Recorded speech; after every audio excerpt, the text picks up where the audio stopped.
बिस्मिल्लाहिर्रहमानिर्रहीम। अस्सलाम वालेकुम। Welcome to e class of Hudaibiya Model School for class 8 and 9 mathematics. आज हम जो सबसे पहले चैप्टर स्टार्ट कर रहे हैं वो रियल एंड कॉम्प्लेक्स नंबर है।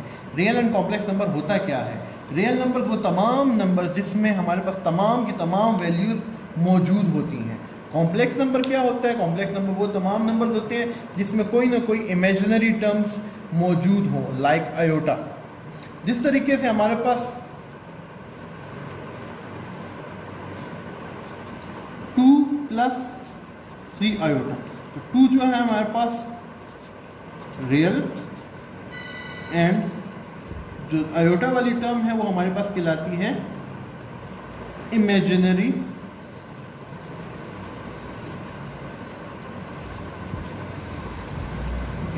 टर्म। तो हमारे पास सारा चैप्टर इन्हीं टर्म्स के ऊपर बेस कर रहा है। हम सबसे पहले स्टार्ट करते हैं एक्सरसाइज 2.1, 2.1 और 2.2 क्योंकि ऑब्जेक्टिव है वो स्कूल खुलने के साथ ही हम स्टार्ट करेंगे। हम स्टार्ट करेंगे exercise 2.3 question number 1।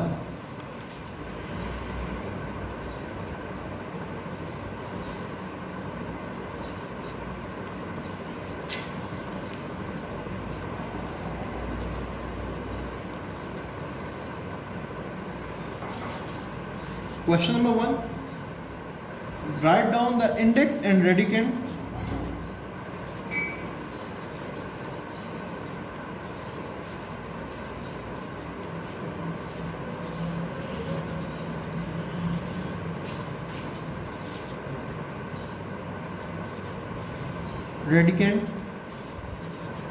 for each of the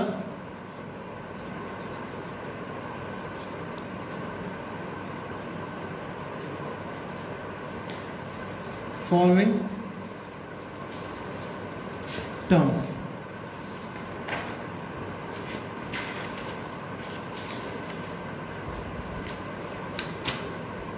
हम सबसे पहले अपने पास पार्ट 1 लिखते हैं। पार्ट 1 है √11 डिवाइड बाय y। जब पार्ट 2 है हमारे पास cube root 13 divided by 3x। उसके बाद पार्ट 3 है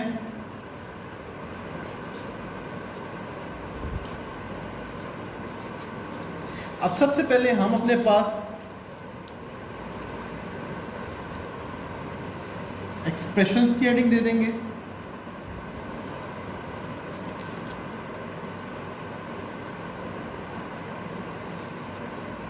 उसके बाद इंडेक्स, उसके बाद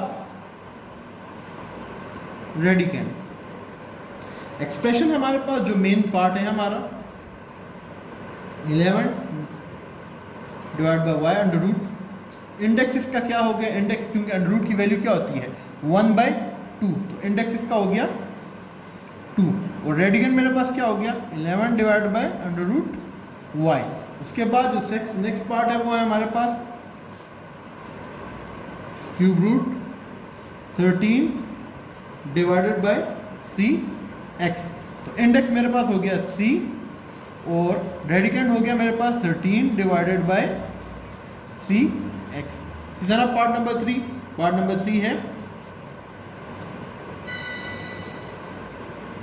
इंडेक्स मेरे पास होगी 5 और रेडिकेंड हो गया AB का होल स्क्वायर। आप लोगों को पता होना चाहिए जो अंडर रूट के बाहर वाली टर्म होगी वो ही हमारे पास इंडेक्स कहलाएगी और जो अंडर रूट के अंदर वाली टर्म होगी वो हमारे पास कहलाएगी रेडिकेंड। अब उसके बाद हम जाते हैं क्वेश्चन नंबर 2 की तरफ। क्वेश्चन नंबर 2 क्या कहता है? Transform the following radical from into exponential form, do not simplify. कहता है इसको सिंप्लीफाई नहीं करना, सिर्फ और सिर्फ इसको एक्सपोनेंशियल फॉर्म के अंदर कन्वर्ट करना है। तो मेरा पार्ट नंबर 1 है √36। आप लोगों को पता है कि √ इक्वल टू 1/2, तो मैं लिखूंगा सॉल्यूशन में √36, उसके बाद एक्सपोनेंशियल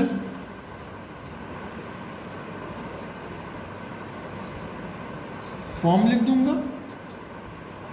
एक्सपोनेंशियल फॉर्म लिखने के बाद लिख दूंगा स्मॉल ब्रैकेट 36 और बाहर लिख दूंगा 1/2।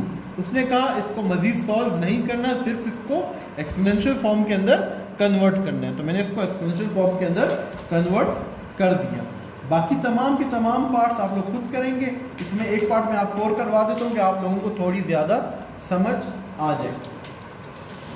वो है पार्ट नंबर 5।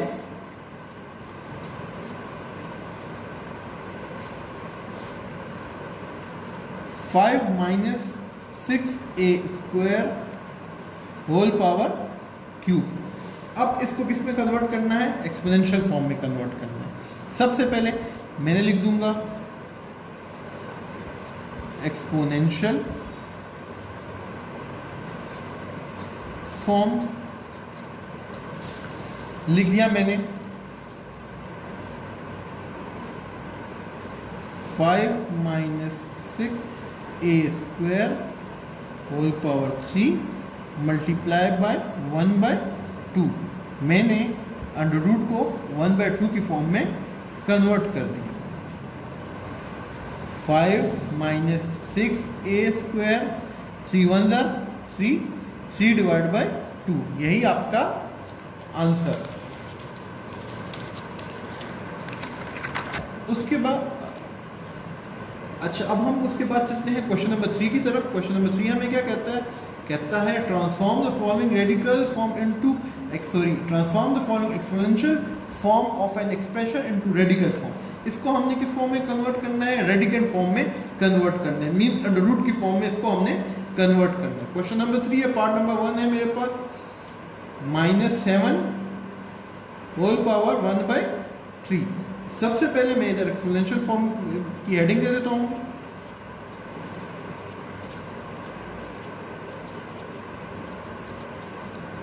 फॉर्म -7 1/3। उसके बाद मैं हेडिंग दे देता हूँ अपने पास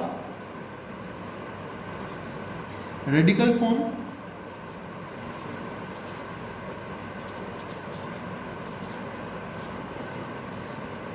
रेडिकल फॉर्म मैंने हेडिंग दे दी। सबसे पहले अंडर रूट लगा दिया, क्योंकि यहाँ वैल्यू थी 1/3, तो मैंने यहाँ अंडर रूट के बाहर लगा दिया क्यूब रूट 3 की वैल्यू लगा दी। अब इसकी जो वैल्यू थी अंदर -7 थी, उसको मैंने अंदर लिख लिया, यही आपका आंसर। उसके बाद मैं चलता हूँ, मेरे पास है नेक्स्ट पार्ट है (x⁻³ बहुत सिंपल है, अंडर रूट लिख लिया (x⁻³ ये मेरे पास कौन सी फॉर्म आ गई? Radical form. उसके बाद पार्ट नंबर 3 है मेरे पास (8⁻1/5 ये मेरे पास एक्सपोनेंशियल फॉर्म है, इसको कन्वर्ट करना है मैंने रेडिकल फॉर्म के अंदर। रेडिकल फॉर्म के अंदर कैसे कन्वर्ट करूंगा? -8 अपनी जगह पे आ जाएगा, बाहर आ जाएगा 5, ये मेरे पास हो गई रेडिकल फॉर्म। क्योंकि बाकी सब पार्ट सेम है, इस तरीके से ये आप लोगों ने खुद करनी है। अब मैं चलता हूं क्वेश्चन नंबर 4।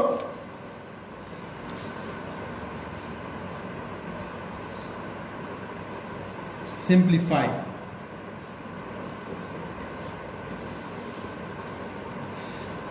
सिंप्लीफाई का क्वेश्चन है, पार्ट 1 है हमारे पास क्यूब रूट 125। तो सबसे पहले मैं इसे एक्सपोनेंशियल फॉर्म के अंदर कन्वर्ट कर दूं। सॉल्यूशन में क्वेश्चन को रिपीट कर लिया।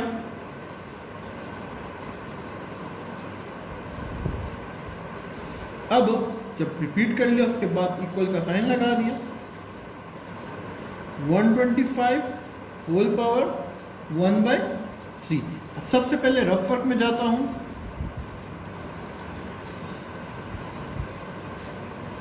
125 525 ज़र 125 55 ज़र 25 51 ज़र 5। तो मैं 125 की जगह 5 की 3 वैल्यूज को लिख लेता हूँ लाइक दैट। 5 × 5 × 5 1/3 होल पावर अपनी जगह पर। Basis same power will be added. तो यहाँ 5 की पावर 1, 5 की पावर 1, 5 की पावर 1, तो 5 को एक दफ़ा कर लिया, तो पावर्स को ऐड किया, तो यहाँ से क्या आ गया, 3 आ गया। होल पावर क्या हो गई, 1/3। अब ये 3 इस 3 के साथ कैंसिल, तो हमारे पास यहाँ 5 ही आएगा और यही हमारा आंसर। उसके बाद मैं पार्ट नंबर 2 की तरफ चलता हूँ। पार्ट नंबर 2 है मेरे पास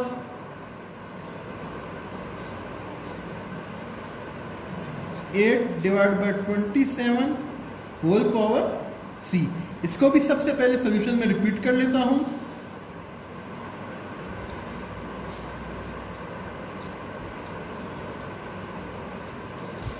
अब इक्वल का साइन लगा दिया। सबसे पहले इसको हम एक्सपोनेंशियल फॉर्म में कन्वर्ट कर देते हैं। एक्सपोनेंशियल फॉर्म में कन्वर्ट कर दिया, 8 डिवाइड बाई 27 1/3। अब जैसा कि आप लोगों को पता है ये 1/3 होल पावर है, ये 8 के साथ भी है और 27 के साथ भी है। तो मैं क्या करूंगा,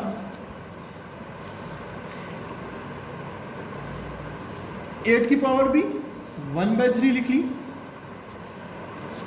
और 27 के साथ भी 1/3 को मेंशन कर दिया। अब हमने जिस तरह लिया था 8 की पावर भी 1/3 एंड 27 की पावर भी 1/3। बच्चों आप लोगों को जिस तरह पता है 8 किसका क्यूब है, 2 का क्यूब है। 2 1 ज़ा 2, 2 2 ज़ा 4, 4 2 ज़ा 8। इसी तरीके से 1/3 होल पावर बाहर आ जाएगा। 27 किसका क्यूब है, 3 का क्यूब है। 3 3 ज़ा 9, 9 3 ज़ा 27, 1/3। इक्वल का साइन लगा दिया, 2 की पावर 3 लगा दी, बाहर 1/3 लगा दिया। इसी तरीके से 3 की पावर 3 लगा दी, बाहर लिख दिया 1/3। ये पावर 3 इस 1/3 के साथ कैंसिल, नीचे वाली पावर 3 भी 1/3 के साथ कैंसिल। तो हमारा जो आंसर है वो है 2/3।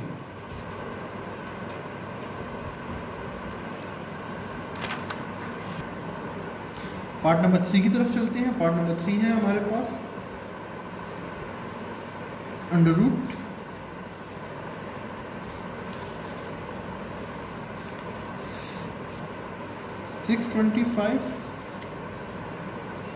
x³ y4 divided by 25xy square. Solution में क्वेश्चन को रिपीट कर लेंगे।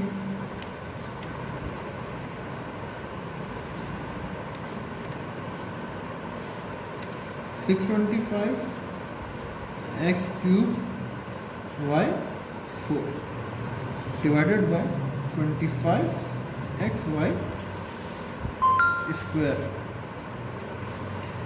25 1 द 25, 25 25 द 625। इक्वल का साइन लगा दूंगा, यहाँ उधर लिख दूंगा 25, उधर लिख दूंगा x³ y4 divided bye xy square.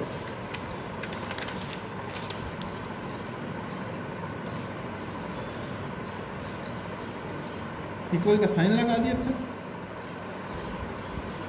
ऊपर से आ जाएगा 25x³ y4 divided bye xy square. अब जैसा कि बच्चों आप लोगों को मालूम है हमारे पास ऊपर भी x मौजूद है, नीचे भी x मौजूद है। क्योंकि ये डिवाइड फॉर्म में है, सबसे पहले मैं इसको ऊपर की तरफ लेके जाऊंगा।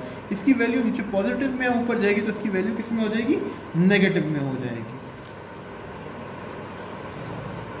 25 अपनी जगह पे आ गया, x³ भी अपनी जगह पे आ गया, y4 भी अपनी जगह पे आ गया। डिवाइड से ऊपर चल जाएगा, मल्टीप्लाई में कन्वर्ट हो गया। x की पावर हो गई -1, y की पावर हो गई -2। इक्वल का साइन लगा दिया, 25 अपनी जगह पे, basis same power will be added. तो यहाँ 3 -1 y4 -2। 25 अपनी जगह पे, 3 में से 1 गया तो क्या बच गया x2, 4 में से 2 गया तो क्या बच गया 2। अब इसको एक्सपोनेंशियल फॉर्म के अंदर कन्वर्ट कर देते हैं। 25 X square Y square whole power 1/2। अब ये 1/2 25 का भी है, एक्स स्क्वायर का भी है और वाई स्क्वायर का भी है। तो मैं सबको अलग-अलग करके लिख लेता हूँ।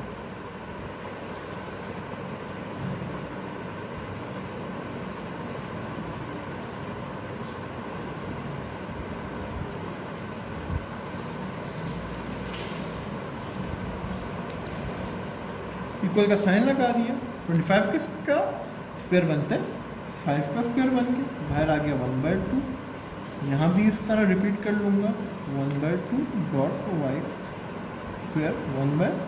ये 2 के साथ कैंसिल, ये 2 के साथ कैंसिल, ये 2 के साथ कैंसिल। सो 5x y हमारा आंसर। बच्चों अब बाकी जितने क्वेश्चन बचे हैं वो सब आप लोगों ने खुद करने हैं। किसी को कोई प्रॉब्लम हो क्वेश्चन मार्क करें, स्कूल खुलने के फ़ौरन साथ मैं उसकी प्रॉब्लम हल कर दूंगा। इंशाल्लाह नेक्स्ट वीडियो में हम एक्सरसाइज 2.4 स्टार्ट करेंगे। आज के लिए ही इतना ही। अल्लाह हाफिज़।